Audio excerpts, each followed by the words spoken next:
जय भीम। आप आपके धरने के विषय में आपका क्या विचार है? जी, महाबोधि महाविहार मुक्ति के लिए 12 फरवरी से बौद्ध गया में धरना जारी है और इस धरने की शुरुआत आकाश लामा जी ने की थी। लेकिन आकाश लामा जी शासन प्रशासन के दबाव में आते चले गए और कल उन्होंने एक प्रेस कॉन्फ्रेंस किया और प्रेस कॉन्फ्रेंस करके ये बताया कि भारत और पाकिस्तान सीमा पर जो तनाव चल रहा है, उस तनाव को देखते हुए हम इस धरने को पोस्टपोन कर रहे हैं, सस्पेंड कर रहे हैं। तो हम उनसे सहमत नहीं हैं। इसलिए सहमत नहीं हैं क्योंकि बीटीएमसी का कार्यक्रम 12 मई को हो रहा है और वहां पर हजारों की तादाद में लोग आएंगे। उस कार्यक्रम को उन्होंने कैंसिल नहीं किया, वो कार्यक्रम एज इट इज होगा। लेकिन जो हमारा धरना शांतिपूर्वक चल रहा था, उसमें किसी प्रकार के कोई दिक्कत नहीं थी। ना तो शासन को, ना प्रशासन को, ना आम पब्लिक को भी किसी प्रकार की कोई समस्या नहीं थी। उस शांति प्रिय धरने को आकाश लामा जी ने सस्पेंड किया, तो हम आकाश लामा जी से बिल्कुल सहमत नहीं है, उनका हम समर्थन नहीं करते हैं और इस धरने को हम लगातार जारी रखेंगे। ऐसी हमारी पूरे देश के बहुजन समाज के लोगों से अपील है कि इस धरने को आप जारी रखने के लिए हम सबका सहयोग करिए और एक संयुक्त कमेटी बनाइए।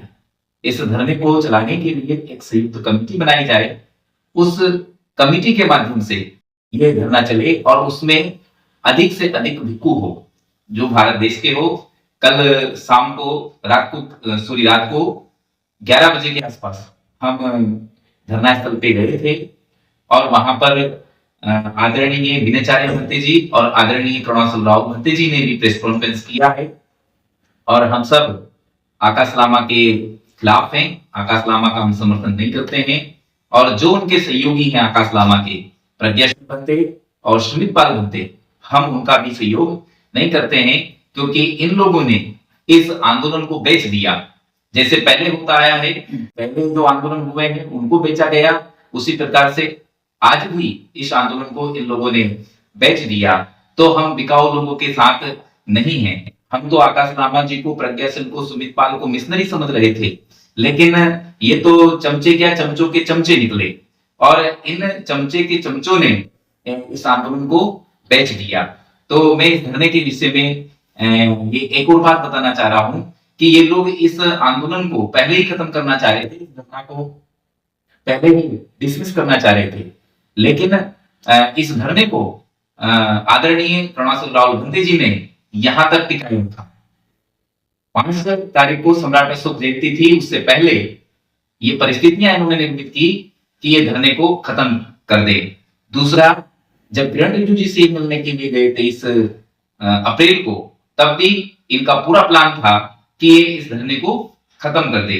दूसरा, जो आह्वान किया था विनयचार्य भंते जी ने कि 12 मई को 12 लाख लोग बुद्ध पूर्णिमा बोध गया में मनाएंगे, तो उसकी तैयारी इन्होंने बिल्कुल नहीं की। जबकि हम इनसे बार बार मीटिंग करते रहे, बैठक करते रहे, इनसे कहते रहे कि आप इसको संचालन करने के लिए एक मैनेजमेंट कमेटी आप बनाएंगे और वो मैनेजमेंट कमेटी पूरे धरने को मैनेज करेगी, लेकिन इन्होंने हमारी एक नहीं सुनी और हमारी बातों पर ध्यान नहीं दिया और ना ही कोई तैयारी की।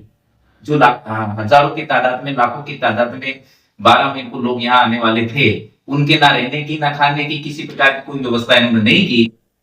इसी से हमें पता लग गया था कि ये लोग इस धरने को खत्म करना चाह रहे हैं। तो हम लोग 2 दिन पहले ही हम लोग वहां से धरने से आ गए थे, रुष्ट होकर के इनसे। लेकिन कल ही हमें पता चला कि इन्होंने प्रेस कॉन्फ्रेंस करके ये बात बताई कि हम धरना को सस्पेंड कर रहे हैं, पोस्टपोन कर रहे हैं। तो ये तो ठीक नहीं है। हाँ, हम देश के समर्थन में हैं, हम युद्ध के समर्थन में हैं, हम देश हित में हैं। देश हित में हम लोग इस धरने को, यदि प्रशासन हमसे कहता है कि भाई देश हित में धरने को बंद करो, तो हम धरना बंद नहीं कर सकते। हम ये कर सकते हैं कि हम उसमें संख्या कम कर सकते हैं। सांकेतिक धरना भी चलता है, तो सांकेतिक रूप से भी हम धरना चला सकते हैं। जब ये वार रुक जाएगा, फिर हम उसको व्यापक पैमाने पर धरने को चला सकते हैं। तो ऐसा कुछ डिस्कस इनको करना चाहिए था, लेकिन ये पूरी तरीके से शासन प्रशासन के दबाव में आ गए और दबाव में आकर के इन्होंने धरने को सस्पेंड कर दिया।